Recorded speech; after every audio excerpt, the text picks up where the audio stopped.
আপনারা সকলে ঐক্যবদ্ধ থাকবেন। নেতৃত্বের প্রতিযোগিতা থাকতে পারে, কিন্তু দলের বিরুদ্ধে কেউ কাজ করবেন না। যে দলের বিরুদ্ধে কাজ করবেন সে শিখতে পারবেন, শিখতে পারবেন।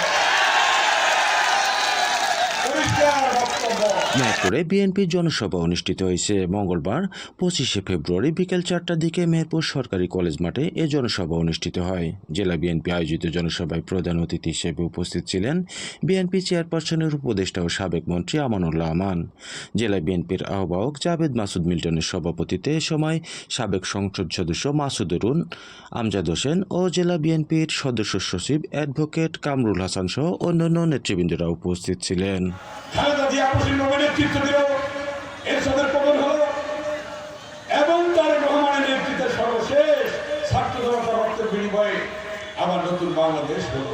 তার মানে প্রতিটি সংকটে জিয়া পরিবার আছে কিনা বলেন আপনারা? আছে, জিয়া পরিবার থাকবে। আপনার কি জিয়া পরিবার না? জিয়া পরিবার কিনা 200 টাকা প্রত্যেকে জিয়া পরিবারের সদস্য। সামনে নির্বাচন হবে, আপনারা আল্লাহর কাছে ওয়াদা করেন, মুসলমানরা আল্লাহর নাম নিয়ে, হিন্দুরা ভগবানের নাম নিয়ে বলেন আগামী নির্বাচনে ধানের শীষে ভোট দিয়ে মেহেরপুরে সকল ছেলে বিএনপিকে তুলে রাখবেন।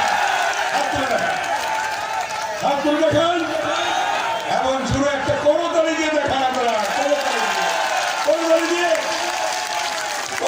দেখান।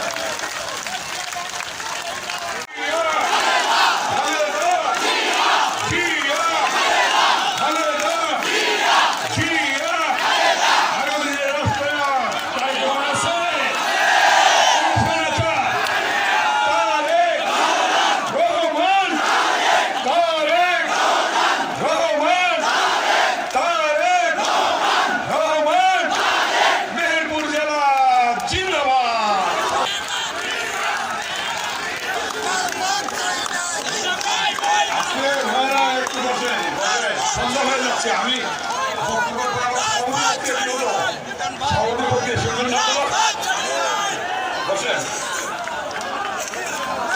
বিএনপি ক্ষমতায় আসলে কি হয় দেখেন। তারেক রহমান কি করেছে? গ্রামে গ্রামে গিয়েছে, স্বনির্ভর বাংলাদেশ করার জন্য কি করেছে? একটি গরু, একটি ছাগল, হাঁস, মুরগি, ঘাস এগুলি দেন নাই গরিবের মাঝে। স্বনির্ভর বাংলাদেশ জবাবদিহি করবে। এবং তারেক রহমানের স্লোগান ছিল একটি উদ্যোগ, একটি চেষ্টা এনে দেবে সচ্ছলতা, দেশে আসবে স্বনির্ভরতা। আমার সাথে বলে তারেক রহমান কি বলছে? একটি উদ্যোগ, বলেন একটি উদ্যোগ, একটু চেষ্টা এনে দেবে সচ্ছলতা, দেশে আসবে স্বনির্ভরতা। সেই জিয়ার স্বনির্ভর বাংলাদেশ, খালেদা জিয়ার স্বনির্ভর বাংলাদেশ আগামী দিনে হবে ইনশাআল্লাহ তারেক রহমানের স্বনির্ভর বাংলাদেশ। হবে কিনা বলে কে করবে? আল্লাহ তাআলা করবে। অতএব আপনারা সকলে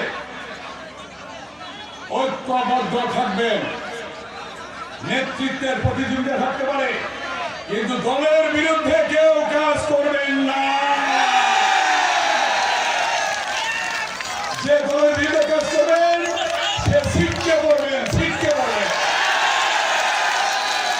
পরিষ্কার বক্তব্য। আমরা কি চাই? আমরা কি চাই? ঐক্য।